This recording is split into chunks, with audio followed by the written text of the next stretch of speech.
Hello everyone, welcome to concept clarity and tricks. आज से हम एक नई सीरीज़ की शुरुआत करने जा रहे हैं जिसमें हम डिस्कस करेंगे जीएस के जितने भी टॉपिक्स हैं, चाहे वो हिस्ट्री हो, चाहे वो ज्योग्राफी हो, चाहे वो पॉलिटी हो, चाहे वो इकोनॉमी हो या साइंस हो। हर टॉपिक्स को हम पूरे डिटेल में और ब्रीफली स्टडी करेंगे, ठीक है, जो आपके एग्जाम के पॉइंट ऑफ व्यू से बहुत इंपॉर्टेंट होंगे। अब आज जो हम शुरू करने जा रहे हैं वो बात करेंगे हम हिस्ट्री से रिलेटेड, और हिस्ट्री में भी हम मेनली जो बात करेंगे मेडिवल हिस्ट्री के पीरियड की, ठीक है, जिसमें हम गुप्ता पीरियड के बाद की बात करेंगे। तो सबसे पहले मैं आपको एक दो चीज़ें बता देता हूँ। जैसे हम कोई भी चीज़ पढ़ेंगे तो उनको एक छोटी छोटी स्टोरीज बना के हम उनको याद करने की कोशिश करेंगे। अब वो स्टोरीज कोई भी उनको नेगेटिव सेंस में ना ले, पहली बात तो ये। दूसरी चीज़, जब हम हिस्ट्री को पढ़ेंगे मेनली या ज्योग्राफी पढ़े तो हर चीज़ को हम मैप बना के अगर उनको याद करने की कोशिश करें, समझने की कोशिश करें, तो वो हमें लंबे टाइम तक याद भी रहेंगी और उनको बार बार रिपीट करने की ज़रूरत नहीं पड़ेगी, ठीक है। तो हम आज जो हम शुरू करेंगे पोस्ट गुप्ता पीरियड, किस तरीके से डिफरेंट डिफरेंट डायनेस्टीज आती हैं और वो कैसे इंडिया पे रूल करती है, ठीक है। अब ऑब्वियस ही बात है, कोई डायनेस्टी आएगी रूल करेगी तो डेफिनेट है उसके पीछे कुछ हिस्टोरिकल बैकग्राउंड भी होगा उसका, और वो कुछ अपनी छाप भी छोड़ के जाएगी ताकि आगे वाले आएंगे तो वो उसको याद रखेंगे, ठीक है। तो वो सब चीज़ें हम जानने की कोशिश करेंगे, समझने की कोशिश करेंगे और एक एक पन्ने को खोल के देखेंगे कि इस डायनेस्टी का ये रूल रहा है, इस डायनेस्टी ने ये काम किया है, ठीक है। तो ध्यान से देखिएगा, ध्यान से समझिएगा। और जो भी, अगर यदि आपको ये वीडियो अच्छी लगती है, अगर आपको ये पॉइंट अच्छे लगते हैं तो प्लीज़ वीडियो को लाइक, शेयर एंड सब्सक्राइब जरूर कीजिएगा। देखो, सबसे पहले मैं अगर बात करूं पोस्ट गुप्ता पीरियड की, तो पहले हम एक छोटा सा मैप बना लेते हैं और उस मैप पे हम लोकेट करेंगे डिफरेंट डिफरेंट डायनेस्टीज को, ठीक है। देखो, सबसे पहले अगर मैं देखूं, हम लोअर पार्ट ऑफ इंडिया को हम ड्रॉ कर रहे हैं, ये वाला पार्ट। अब इसमें ऊपर है हरियाणा वाला रीजन, और इस रीजन में अगर हम देखें तो इसको हम बोलते हैं थानेसर। देखो, अभी का फिलहाल के लिए जो थानेसर वाला रीजन है, जो कुरुक्षेत्र है, आज जो कुरुक्षेत्र है हरियाणा में, उसी को हम पहले थानेसर बोलते थे। और यही थानेसर पहले यहाँ पे एक डायनेस्टी हुई, मेनली जो हम पीरियड बात कर रहे हैं ये है 550 के बाद के काल की बात हो रही है, ठीक है। थानेसर वाले रीजन में यहाँ पे डायनेस्टी है, वो है पुष्यभूति डायनेस्टी, पुष्यभूति डायनेस्टी, ठीक है। आज मेनली जो स्टडी करेंगे हम इसी डायनेस्टी के बारे में पढ़ेंगे, लेकिन इसके कंटेम्प्ररी कौन कौन सी और डायनेस्टीज हैं, कौन कौन से और रूलर्स हैं, हम उनको भी देख लेते हैं, ताकि किसके साथ इसकी बैटल होगी, किसके साथ में इसका कोलिजन होगा, वो सब हमें पता हो, ठीक है। पहला चीज़ तो ये। दूसरी चीज़ ये है, जब हम इससे थोड़ा सा इधर आएंगे तो यहाँ है कन्नौज, कन्नौज जहाँ मोखरी डायनेस्टी है, मोखरीज, ठीक है, मोखरीज डायनेस्टी। तीसरा हमारे पास ये जो रीजन है वेस्ट बंगाल वाला, यहाँ पे है शशांक नाम का एक रूलर, जो इसको बोलता है गौड़ प्रदेश, ये गौड़ प्रदेश है, गौड़ रीजन है, ठीक है। सेंटर में जब हम यहाँ देखेंगे तो यहाँ है मालवा रीजन, मालवा। यहाँ देखोगे तो आपको रूलर देखने को मिलेगा, जो गुजरात वाला रीजन है, यहाँ आपको रूलर देखने को मिलेगा ध्रुवसेन, ध्रुवसेन। नीचे देखोगे तो आपको देखने को मिलेगा चालुक्य, चालुक्य डायनेस्टी, और सबसे नीचे देखने को मिलेंगी हमें पल्लव डायनेस्टी, ठीक है, ठीक है। इस तरीके से हमारे पास है मेन जो डायनेस्टीज है वो ये है, इनके कंटेम्प्ररी, क्लियर। चलो अब देखो, ध्यान से समझना, ध्यान से सुनना।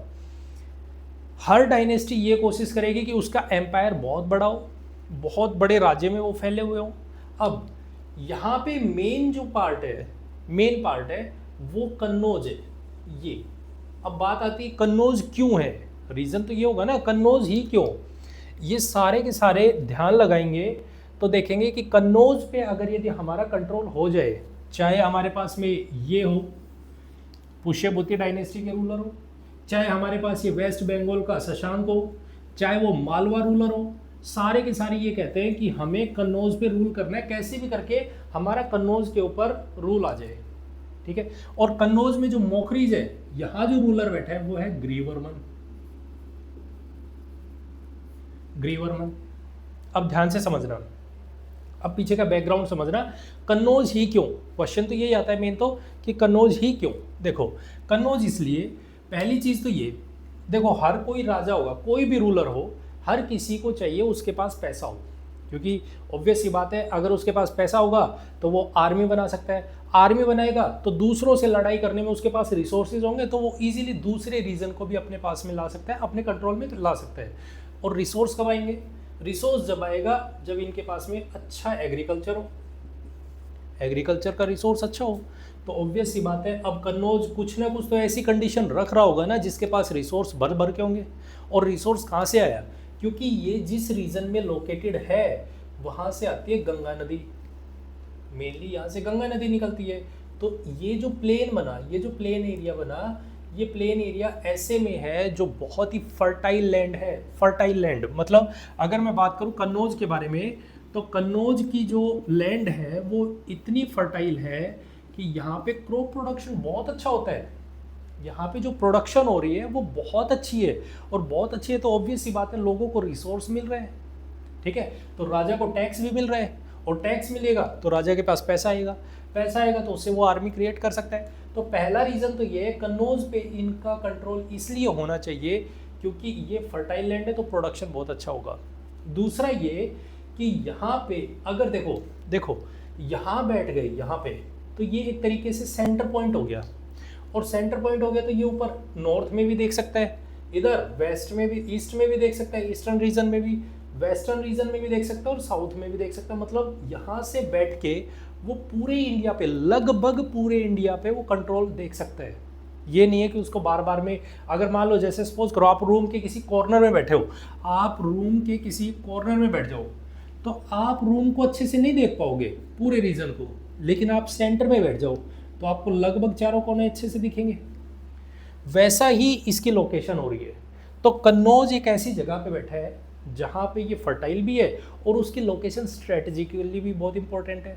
तो इसलिए ये कह रहे हैं, मालवा रूलर कह रहा है मैं यहाँ पे बैठूँ, ये वेस्ट बंगाल का रूलर कह रहा है मैं भी यहाँ बैठ जाऊँ, मेरा कंट्रोल आ जाए। इधर पुष्यभूतिज है तो ये कह रहे हैं हम यहाँ बैठ जाए। तो अब आज का जो हमारा मेन टॉपिक है वो है पुष्यभूति डायनेस्टी।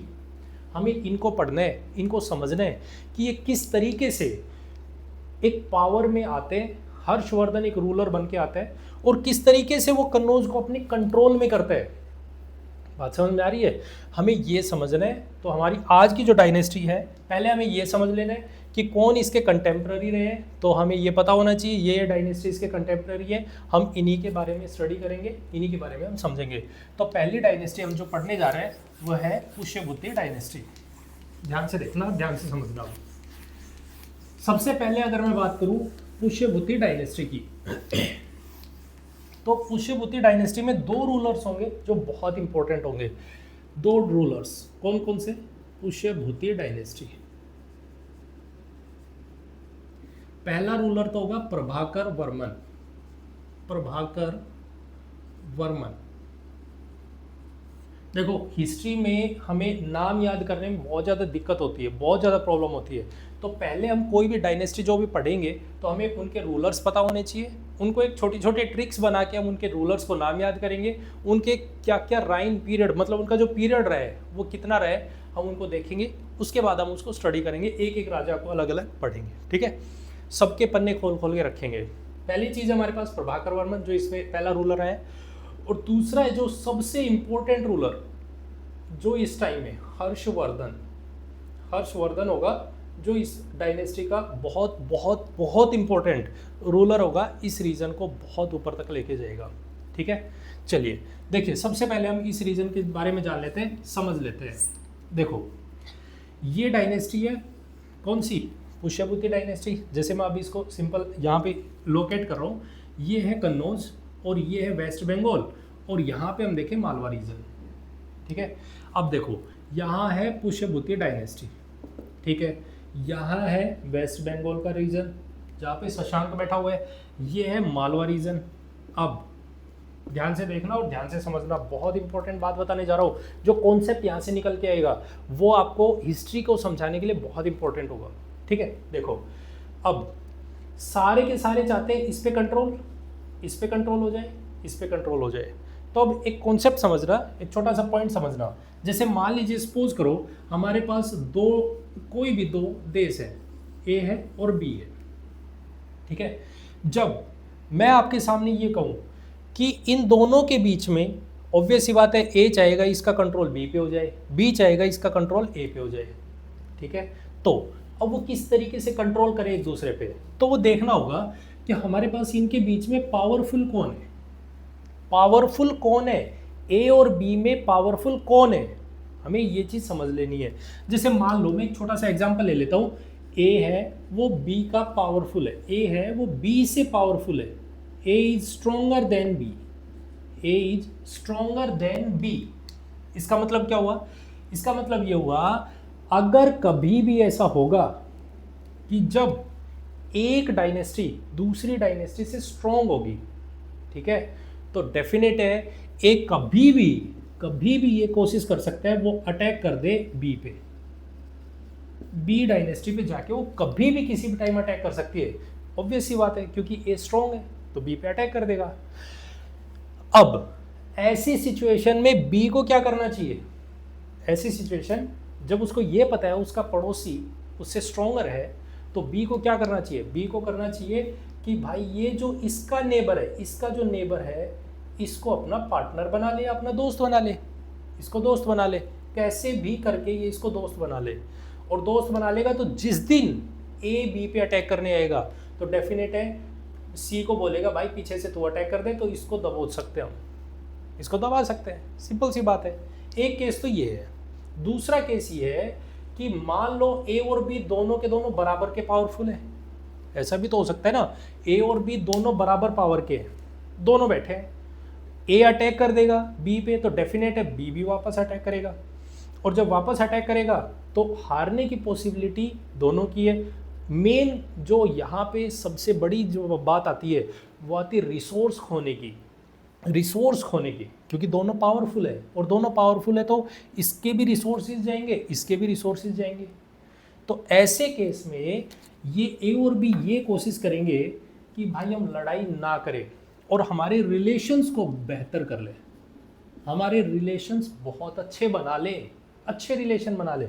और वो अच्छे रिलेशन कैसे बनेंगे, वो अच्छे रिलेशन बनेंगे मैट्रिमोनियल अलायंस करके, या तो वो मैट्रिमोनियली जैसे शादी कर लो, ए अपनी बेटी की शादी बी के यहाँ कर दे, या बी अपनी बेटी की शादी ए के यहाँ कर दे, तो डेफिनेट है दोनों के बीच में मैट्रिमोनियल अलायंस हो गया, दोनों रिलेटिव हो गए, और रिलेटिव हो गए तो ए वाला रीजन बी वाला रीजन दोनों एक हो जाएंगे। बात समझ में आ गई। तो हमारे पास यहाँ भी कुछ ऐसा ही खेल चल रहा है। यहाँ केस ये हो रहा है क्योंकि पुष्यभूति डायनेस्टी देख रही है कि भाई कन्नौज है, इस कन्नौज के ऊपर मालवा की भी नज़र है, ये जो कन्नौज है इस कन्नौज पे मालवा की भी नज़र है और वेस्ट बंगाल की भी नज़र है। ये मालवा रीजन है, ये कन्नौज है, ये पुष्यभूति डायनेस्टी है। अब पुष्यभूति डायनेस्टी देख रहा है कि भाई कन्नौज को कंट्रोल करने के लिए ये भी ताक में बैठा है, ये भी ताक में बैठा है, तो क्यों ना मैं एक काम करता हूँ, मैं कोई स्टेप कर दूँ, मैं इनिशिएट कर दूँ। और यहाँ पे रूलर कौन है, पहला रूलर है प्रभाकर वर्मन, प्रभाकर वर्मन, ठीक है। यहाँ रूलर बैठा है गृही वर्मन, तो ये गए प्रभाकर वर्मन गए गृही वर्मन के पास, बोले महाराज हमें आपके साथ में मैट्रिमोनियल अलायंस करने हैं, आप बहुत ही प्रतापी राजा हो, तो हम एक काम करते हैं, हमारी बेटी है राजश्री, इनकी एक पुत्री थी राजश्री, बोले हम राजश्री की शादी आपके साथ करना चाह रहे हैं ताकि हम एक दूसरे के रिलेटिव्स बन जाएं। बात क्लियर हो गई, बहुत अच्छी बात है। गृह वर्मन ने हाँ कह दी, हाँ कह दी तो डेफिनेट है इन दोनों की शादी हो गई, शादी होगी तो इतना कंट्रोल इस पे हो गया, मतलब ये दोनों एक दूसरे के हो गए रिश्तेदार बन गए, कोई बात नहीं है। अब एक बात सोचो, जब ये दोनों के दोनों पास आएंगे, क्योंकि ये इम्पोर्टेंट रीज़न था इन दोनों के लिए भी, तो ऑब्वियस सी बात है जब ये यहाँ पे मिलेगा तो इन दोनों को तो मिर्ची लगेगी ना, ये दोनों के दोनों परेशान होंगे कि भाई जो रीज़न हम चाहते थे वो रीज़न तो दूसरा ले गया, पुष्यभूति ले गया उस रीज़न को, तो अब क्या करें। तो अब मालवा रीजन और वेस्ट बंगाल, दोनों के दोनों आपस में क्या कर लेते हैं, अलाइंस कर लेते हैं कि भाई ऐसा तो हो गया, ये तो गड़बड़ हो गई, गड़बड़ हो गई। कन्नौज जो रीजन हम चाहते थे वो रीजन तो कोई और ले गया। दो बिल्लियों की लड़ाई में बंदर ले गया मजे, वही सेम चीज हो गई यहाँ पे। यहाँ पे इस रीजन को ये लेके चले गए पुष्यभूति।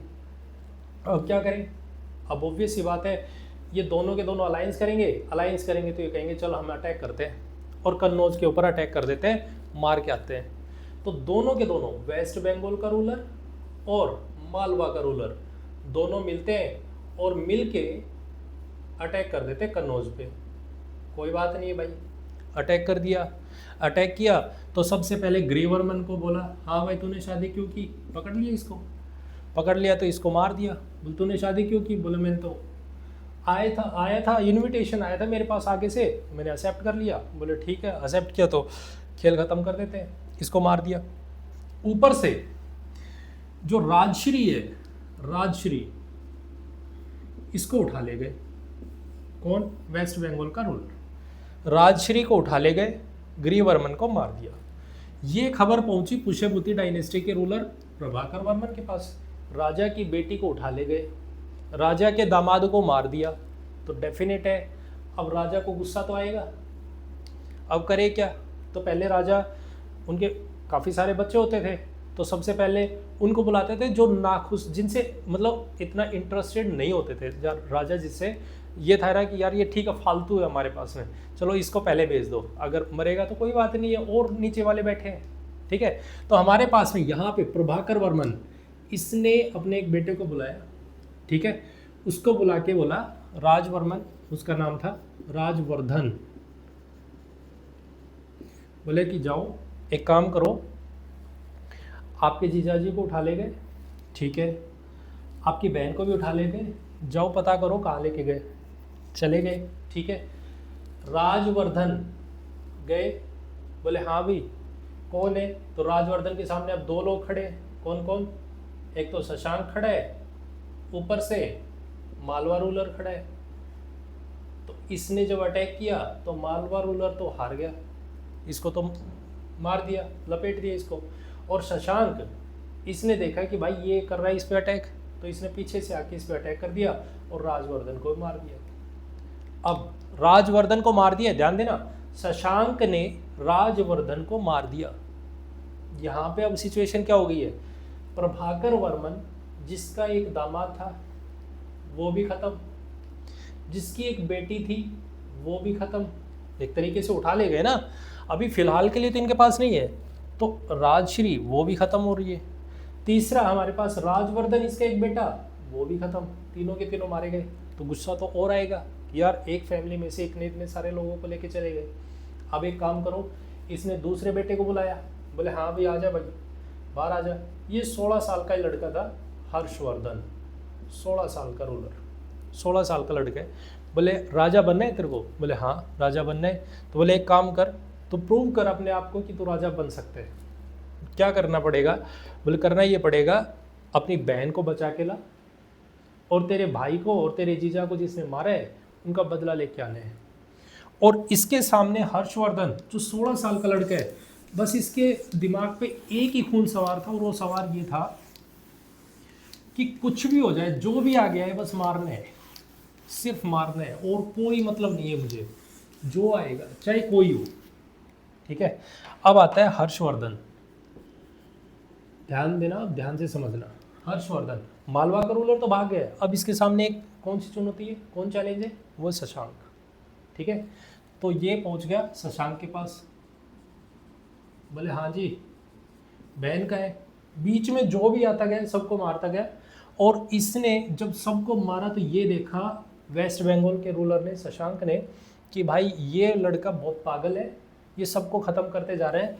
तो ये सब देख के ये भाग गया, और भाग गया तो वहाँ से ये अपनी बहन को, राजश्री को, और अपने ब्रदर को, जिसको तो मार ही दिया था, उसकी बॉडी को लेके आ जाता है। मतलब मेनली अपनी बहन को बचा के लेके आता है, कौन, हर्षवर्धन। ये पीरियड हमारे पास में धीरे धीरे 600 तक चलते चलते अपनी बहन को कन्नौज की एक राजकुमारी की जगह पे, जैसे हमारे पास राजमाता बना के और इनको बिठा देते हैं। ठीक है, अब फादर चले जाते हैं, इनके फादर चले जाते हैं तो रूलर बनने की पॉसिबिलिटी आ जाती है कि हाँ भाई अब तो रूलर बन सकता है, क्योंकि रीजन में डोमिनेंस हो रहा है। तो हर्षवर्धन, हर्षा जिसको हम कह सकते हैं, हर्षा भी कह देते हैं, हर्षवर्धन भी कह देते हैं, ये 606 में अपने आप को रूलर डिक्लेयर करेंगे कि मैं अब से इस रीजन का मैं रूलर हूँगा, और ये 647 तक ये रूल करेंगे। अब इनके पीरियड में क्या क्या चैलेंजेस होंगे, क्या क्या इनके सामने काम करके जाएगा ये, उन सबको हम समझने की कोशिश करते हैं, जानने की कोशिश करते हैं। ठीक है, देखो 606 से 647 के पीरियड में ये आए। अब किस रीजन में? थानेसर वाले रीजन में। ठीक है, बहुत बढ़िया। कन्नौज में इनकी बहन बैठी हुई है राजश्री। अब देखना ध्यान से, समझना, ध्यान से समझना, राजश्री बैठी हुई कन्नौज में। मालवा का जो रूलर है, मालवा का, वो तो खत्म हो गया। इधर बैठा हुआ है कौन? ध्रुवसेन। जब आपने देखा था तो गुजरात वाले रीजन में ध्रुवसेन बैठा हुआ है। ठीक है, तो अब इसके सामने क्या क्या चैलेंजेस होंगे? चैलेंजेस इसके सामने दो होंगे। पहली चीज तो ये, ध्रुवसेन इसके सामने एक चैलेंज बन गया। अब ये चैलेंज क्यों बन गया? इसका भी तो कोई रीजन होगा ना कि भाई ध्रुवसेन ने इसका क्या बिगाड़ा है। ध्रुवसेन तो ऑलरेडी पहले भी न्यूट्रल था, अब भी न्यूट्रल है, तो अब ये क्यों चैलेंज बन गया? ये चैलेंज इसलिए बन गया क्योंकि ध्रुवसेन मालवा पे कोई रूलर था नहीं, तो ये चाह रहा है कि मैं मालवा पे डोमिनेंस कर लूँ। ये मालवा पे अटैक करने की कोशिश कर रहे हैं, ये मालवा की तरफ अपने आप को एक्सपेंड करने की कोशिश कर रहे हैं। तो क्योंकि जब ये इस पे एक्सपेंड करेगा तो डेफिनेट जैसे इसका एक्सपेंशन होगा तो ये ऊपर भी जाएगा। कल को ये कहेगा कि भाई मैं तो हर्षवर्धन के पास भी जाऊँ, इसको भी मारूँ, इसको भी हटाऊँ। तो ध्रुवसेन इसके लिए पहला चैलेंज कौन सा है? ध्रुवसेन। और दूसरा चैलेंज, अभी वेस्ट बंगाल में जो ये शशांक है, मरा नहीं है, ये अभी भाग रहे हैं, भगोड़ा है अभी। तो दूसरा ये, कल को हो सकता है वो वापस आ जाए, 4 लोगों को इकट्ठा करके फिर दोबारा से इस पर अटैक कर दे, तो ये भी एक चैलेंज है। बात समझ में आ गई? तो हर्षवर्धन के सामने 2 चैलेंजेस है मेन। कौन कौन से? पहला ध्रुवसेन, दूसरा कौन सा? शशांक। तो पहले ये निपटाने की कोशिश करेगा ध्रुवसेन को। इसने क्या किया? ध्रुवसेन पे अटैक किया, ध्रुवसेन पर अटैक किया। हर्षवर्धन और ध्रुवसेन के बीच में लड़ाई होती है। ध्रुवसेन के बीच में जब लड़ाई होती है तो ध्रुवसेन हार जाता है, डिफीटेड। और जब इसको हराते हैं तो ये कहता है भाई अब तो हार गया है तो मैं एक टाइटल ले लेता हूँ। तो यहाँ से इसको हराने के बाद, ध्यान देना, गुजरात के रूलर ध्रुवसेन को हराने के बाद हर्षवर्धन एक टाइटल लेता है जिसको हम बोलते हैं शकल उत्तरापथ। शकल उत्तरापथ, ठीक है, शकल उत्तरापथ का टाइटल लेता है। आपसे पूछ लिया जाएगा क्वेश्चन में कि बताओ हर्षवर्धन किसको हराने के बाद सकल उत्तरापथ का टाइटल लेता है, या कौन सा ऐसा रूलर है जो सकल उत्तरापथ का टाइटल लेता है? तो हर्षवर्धन। किसको हराने के बाद? ध्रुवसेन को। अब ध्यान से समझना, ध्रुवसेन जब हारा तो इसने कहा भाई आप बहुत ही पावरफुल रूलर थे, बहुत पावरफुल रूलर हो, ठीक है, आप अपने रीजन को देखना ध्यान से। एक कंडीशन होती है कि अगर जैसे मान लो, सपोज करो, मैं आपके सामने एक छोटा सा कॉन्सेप्ट शेयर कर रहा हूँ, ध्यान से समझना। अगर मान लो सपोज करो कोई एक राजा है ए, ठीक है, ये बी के साथ में लड़ाई करते हैं, ठीक है। एक कंडीशन तो ये है, केस फर्स्ट ये है कि हमारे पास ए बी को मार दे। ऑब्वियस सी बात है, मार देगा, हरा दिया तो मार दिया तो ये जो रीजन होगा इस रीजन पे अपना अधिकार कर ले, अपना कंट्रोल कर ले, कहेगा अब ये रीजन मेरा, ठीक है। राजा कौन? ए। ध्यान देना, राजा कौन है? ए ही है। बी वाले रीजन का भी राजा ए ही हो गया, ठीक है। बात समझ में आ गई? इसको मार दिया, पूरा कंट्रोल अपना हो गया, ठीक है। दूसरी कंडीशन ये है, ए और बी दोनों के बीच में लड़ाई हुई, लेकिन बी को मारा नहीं, बी को बोला कि ध्यान दे भाई, मैं तुझे जिंदा छोड़ रहा हूं, क्योंकि जो रीजन तेरा है ना ये बी, तो इसको मेरे से ज़्यादा बेहतर तरीके से जानता है, बी रीजन को मेरे से ज़्यादा तरीके से जानते हैं। और जब मेरे से ज़्यादा बेहतर जानता है तो इसका रूलर तो ही रहेगा, ध्यान दो, रूलर बी ही रहेगा, ए रूलर नहीं बने, रूलर बी ही रहेगा। बस फर्क क्या है, तू मेरे नीचे काम करेगा, बस ए के नीचे बी काम करेगा, रूलर बी रहेगा, लेकिन इंडिपेंडेंट काम कर रहा है कर, कोई दिक्कत नहीं है, लेकिन आके मुझे रिपोर्ट करेगा। ऐसा जो सिस्टम होता है ना, ऐसा सिस्टम जिसमें राजा वही रहेगा लेकिन ऊपर से एक अथॉरिटी होगी जो उसको संभाल के रखेगी, कहेगी कि मुझे आके रिपोर्ट करना है, ऐसे सिस्टम को बोलते हैं फ्यूडल सिस्टम। फ्यूडल सिस्टम, और फ्यूडल सिस्टम का मतलब होता है, जब हम हिंदी में बोले तो सामंत सिस्टम, ठीक है, सामंतवाद, कि जिसमें ए और बी, ए अपने होल्ड बना के बी के ऊपर रखेगा और उसको कहेगा कि तुझे मेरे अकॉर्डिंग काम करना है, ठीक है। तो ये हमारे पास इस तरीके का रूल करेगा। ऐसा ही यहाँ पे हर्षवर्धन ध्रुव सेन के साथ करता है, कहता है कि भाई मैं तुझे हरा चुका हूँ, इसका मतलब मेरा कंट्रोल तेरे वाले रीजन पे, ठीक है, लेकिन मैं इसको अपने अंडर में नहीं ले रहा हूँ, राजा मैं ही हूँ, एरिया का रीजन का जो राजा होगा वो तू ही होगा, लेकिन मेरे अंडर काम करेगा, मतलब तू मेरा फ्यूडेटरी हो गया है, फ्यूडेटरी, ठीक है। तो ध्रुव सेन किसका फ्यूडेटरी हो गया, हर्षवर्धन का। बात क्लियर हो गई। अब दिमाग में क्या चल रहा है, ध्यान दो, आज तो हर्षवर्धन बैठा है, ठीक है, कल को हो सकता है हर्षवर्धन से पावरफुल ध्रुव सेन दोबारा हो जाए, दोबारा से ध्रुव सेन पावरफुल हो जाए, और जैसे ही ध्रुव सेन दोबारा पावरफुल होगा तो ये हर्षवर्धन को मार भी तो सकता है, दोबारा से अटैक कर सकता है इस पे। तो इस सिचुएशन को कैसे हैंडल करें, तो हर्षवर्धन ने कहा कि भाई एक काम करते हैं, मेरी एक डॉटर है, बोले आप पावरफुल राजा तो हो ही, ये बात तो कंफर्म है, इसमें तो कोई डाउट है ही नहीं, आप राजा बहुत अच्छे हो, बहुत स्ट्रॉन्ग राजा हो, मेरी एक बेटी है यहाँ पे, मैं इसकी शादी तुम्हारे साथ करना चाह रहा हूँ। अब क्या हो गया, देखो, जैसे इसकी शादी इसके साथ करेगा, अपनी बेटी की शादी इसके साथ करेगा, तो वही मैट्रिमोनियल अलायंस हो गया, और मैट्रिमोनियल अलायंस हो गया तो एक रिलेटिव बन गए, और रिलेटिव बन गए तो डेफिनेट है क्या होगा, एक दूसरे पे अटैक नहीं करेंगे। और ये जो कहानी है, ये जो पूरी की पूरी स्टोरी है, पूरी स्टोरी कौन सी, हर्षवर्धन ने ध्रुव सेन पे अटैक किया, ध्रुव सेन के साथ में अपनी बेटी की शादी की, ये सब का सब एक इंस्क्रिप्शन लिखवाया हर्षवर्धन ने, और उस इंस्क्रिप्शन में मेंशन किया, that is called Nausasi inscription.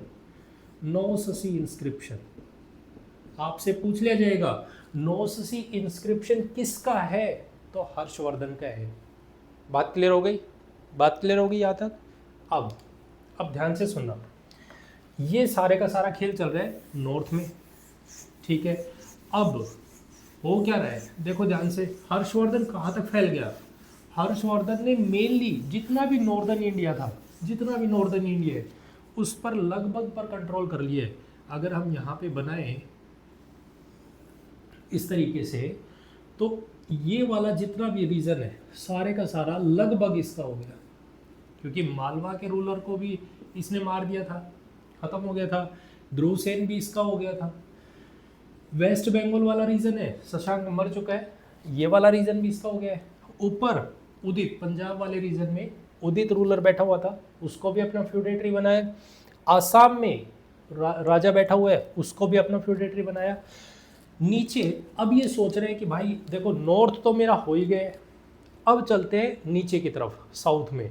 और साउथ में कौन बैठा है ऊपर, यहाँ पे कौन बैठे, चालुक्यास, यहाँ बैठे चालुक्यास। अब समझना, हर्षवर्धन सोच रहा है कि मैं साउथ में जाऊं और इस साउथ को भी अपने पार्ट में मिला लूं। तो हर्षवर्धन चाहता है कि साउथ में जाए और चालुक्यास को मिला ले, ठीक है। ये खबर पहुंचती किसके पास, चालुक्यास के पास, और चालुक्यास को पता चलता है कि हर्षवर्धन तुम्हारे ऊपर अटैक करना चाह रहा है, इधर आके अटैक करने की कोशिश कर रहा है। तो चालुक्यास ने सोचा कि हर्षवर्धन नीचे आएगा तो ऑब्वियस ही बात है, फिर इसको वापस से हटाना बहुत मुश्किल हो जाएगा। तो एक काम करते हैं, हर्षवर्धन अटैक करे उससे पहले हम ही अटैक कर देते हैं। तो हर्षवर्धन अटैक करे उससे पहले हम ही अटैक कर देते हैं, हम ही अटैक कर देते हैं। और चालुक्यास ने अटैक कर दिया ध्रुव सेन वाले रीजन पे। गुजरात वाले रीजन पे।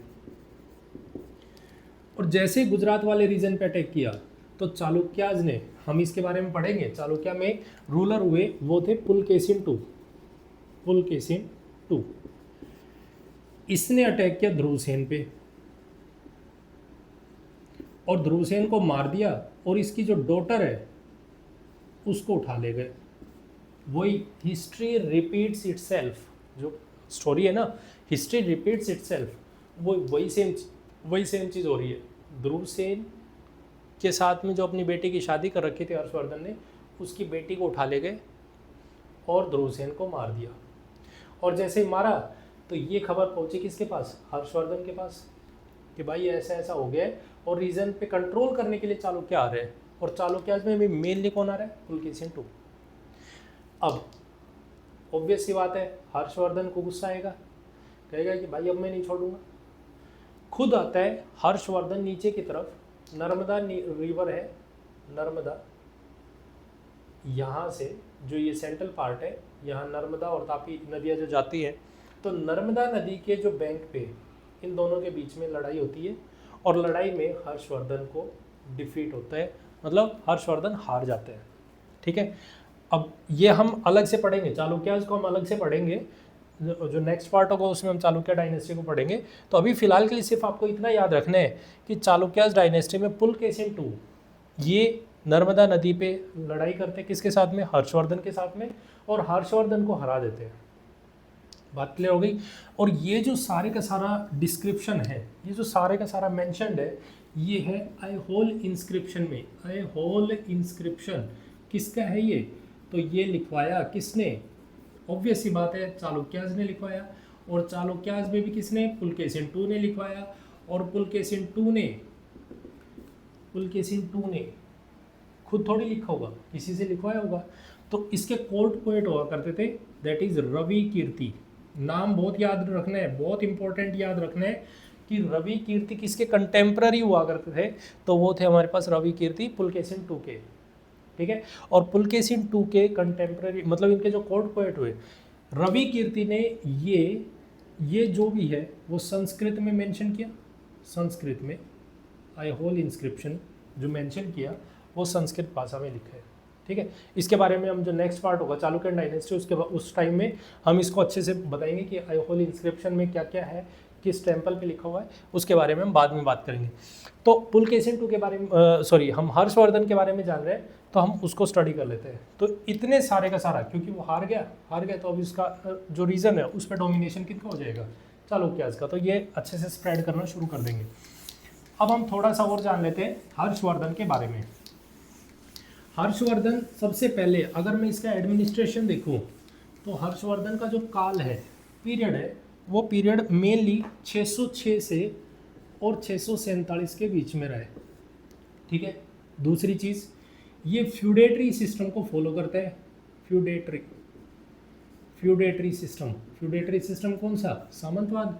ठीक है, राजाओं को हराता है, हराने के बाद में उनसे वो उस रीजन पे खुद कंट्रोल नहीं करता है, उन राजाओं को बिठा देता है वापस से और कहता है कि आप ही यहाँ पे राज करो। ठीक है, डिसेंट्रलाइज सिस्टम को फॉलो करते हैं, डिसेंट्रलाइज्ड सिस्टम। ठीक है, फिर उसके बाद हम अगर देखें तो ये इनिशियली ये होता है शैवाइट का मतलब हो गया ये शिव धर्म को मानने वाला है। पहले शुरुआत में शैव धर्म को फॉलो करता है, बाद में ये अपने आप को चेंज कर लेता है और महायान, हीनयान और महायान दो सेक्ट हुए। बुद्धिज़्म को पढ़ेंगे जब उसके बारे में देखेंगे। महायान सेक्ट को फॉलो करते हुए ये बुद्धिज़्म में कन्वर्ट हो जाता है, अपने आप को कन्वर्ट कर लेते हैं। ठीक है, अब ये कब करते हैं, तो ये दो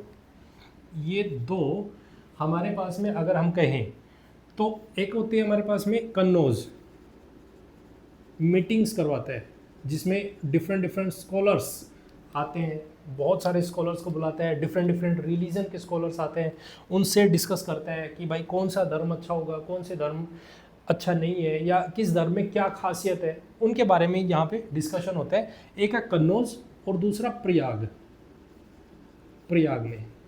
ठीक है, कन्नौज की जो ये मीटिंग होती है यहाँ पे होता है 643 में। ठीक है, तो ऑब्वियस ही बात है 647 में तो गुजर गए थे, तो 643 में अपने लास्ट लाइफ स्पैन के लास्ट पीरियड में ये इस कन्नौज को करवाते, मीटिंग को करवाते, और इसमें यहाँ पे ये अपने आप को किसमें कन्वर्ट कर लेते हैं, महायान में। ठीक है, दो चीज़ें याद रखनी है, कन्नौज और प्रयाग। क्लियर एकदम? ठीक है। अब हर्षवर्धन के ऊपर किसी ने बुक लिखी है तो बिल्कुल लिखी है। हर्षा के ऊपर बुक लिखी है, वो लिखी है बाण भट्ट ने। क्या नाम है उसका? हर्षचरित्र। हर्षचरित्र, हर्षचरित्र कि हर्षा का चरित्र कैसा है। ठीक है, उसके बारे में ये बुक लिखी हुई है। हर्षवर्धन खुद एक अच्छा ऑथर रहा है, बहुत अच्छा ऑथर भी रहा है, और ऑथर रहा है तो इसने बुक लिखी है कौन सी? प्रियदर्शिका। प्रियदर्शिका, ठीक है, प्रियदर्शिका इसकी बुक है, बहुत अच्छी बुक है, इसने मेंशन की। ठीक है, उसके बाद अगर यदि हम देखें तो इसके कंटेम्प्ररी या इसके कोर्ट में एक चाइनीज स्कॉलर आए, चाइनीज स्कॉलर, और वो कौन है? हुएन सांग। हुएन सांग इसके कोर्ट में आए। देखो ध्यान से देखना, ये 630 में आया और ये 645 तक रहेगा, 645 तक, लगभग ये 15 साल यहाँ पे रहा, 15 साल रुकेगा। ठीक है, अब एक होता है ना कि बहुत ज़्यादा तारीफ करने वाला, हुएन सांग उसी टाइप का है। ये हर्षवर्धन के यहाँ पे कोर्ट में रहा। ठीक है, हर्षवर्धन के बारे में खूब भर भर के जी महाराज, जी महाराज, जी महाराज ऐसा चढ़ा के मतलब इसको रखा कि मैं हर्षवर्धन, ये अपनी जो स्टोरियाँ लिखते हैं, अपनी जो बुक लिखते हैं, उस बुक में एक बताता है कि हर्षवर्धन का जो पीरियड है, हर्षा का जो पीरियड है या हर्षा का जो रीजन है, इस रीजन में इतनी शांति है, इतनी शांति है कि मेरे को कोई भी डर नहीं था। मैं रात को 12 बजे भी निकल रहा हूँ, रात को मैं 1 बजे निकला, कोई टेंशन नहीं थी, कभी निकलो मैं बहुत आराम से निडर होके घूमता था। लेकिन जैसे मैं हर्षा से चेंज होके मैं दूसरे रीजन में गया तो वहाँ पे मेरे साथ में लूटपाट हुई, बहुत सारी चोरियाँ हुई, रॉबरी हुई मेरे साथ में, स्टॉलन रॉबरीज होती मेरे साथ में, बहुत सारी चोरियाँ हुई। ठीक है, लोग लूट लेते थे मुझे। इसलिए मैंने ये जब कहानी आके वापस से जब मैं हर्षवर्धन के पास आया कि इस तरीके से मैं आपके रीजन में तो बहुत सेफ फील करता हूँ, आप तो भगवान हो, इस तरीके से मतलब चढ़ा के रखना एक तरीके से। जब इसने वापस आके बताया हर्षवर्धन को, तो हर्षवर्धन ऐसा उसमें मेंशन्ड है, उसने लिखा कि जब मैं वापस चाइना आया, भारत से जब मैं वापस चाइना जा रहा था, तो उस टाइम पे हर्षवर्धन ने मुझे सिक्योरिटी प्रोवाइड की, बोला कि हो सकता है तेरे को दोबारा से कोई लूटपाट कर ले, तो एक काम कर, मैं तेरे साथ में सिक्योरिटी गार्ड भेज रहा हूँ, ये तेरे को वहाँ तक छोड़ के जाएंगे। तो आपसे पूछा जाएगा हर्षवर्धन के कंटेम्प्ररी हुएन सांग हुआ है। ठीक है, ये आपको बहुत इंपॉर्टेंटली ध्यान रखना है। बाण भट्ट भी इसके कोर्ट में हुए, ये चीज़ें आपको याद रखनी है एडमिनिस्ट्रेशन से रिलेटेड। बात समझ में आ गई? इसके और एक दो और आपको अगर यदि इंस्क्रिप्शन पता करना है तो इसके इंस्क्रिप्शन में पहला तो नौससी इंस्क्रिप्शन, नौससी इंस्क्रिप्शन, दूसरा है इसका बांसखेड़ा, बांसखेड़ा इंस्क्रिप्शन। ये जो इंस्क्रिप्शन है, इस इंस्क्रिप्शन में एक मधुबनी इंस्क्रिप्शन है, मधुबनी इंस्क्रिप्शन, इन दोनों इंस्क्रिप्शंस में इसके सिग्नेचर मिलते हैं, साइन किया है।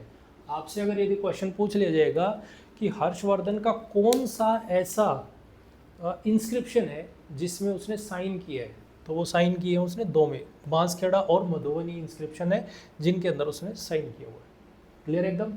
तो ये कंप्लीट इंफॉर्मेशन थी अबाउट पुष्यभूति डायनेस्टी, और पुष्यभूति डायनेस्टी में मेन रूलर है वो हर्षवर्धन ही है, तो उसके बारे में बात समझ में आ गई। नेक्स्ट हम टॉपिक पे डिस्कस करेंगे चालुक्य डायनेस्टी। चालुक्य डायनेस्टी किस किस तरीके से अपना रोल प्ले करेगी, किस तरीके से उसमें डिफरेंट रूलर्स होंगे जो डोमिनेट करने की कोशिश करेंगे। क्लियर? तो आई होप आपको ये वीडियो अच्छी लगी होगी। अगर ये वीडियो अच्छी लगी है तो इसे लाइक, कमेंट और शेयर जरूर कीजिएगा और चैनल को सब्सक्राइब जरूर कीजिएगा। Thank you very much and have a nice day.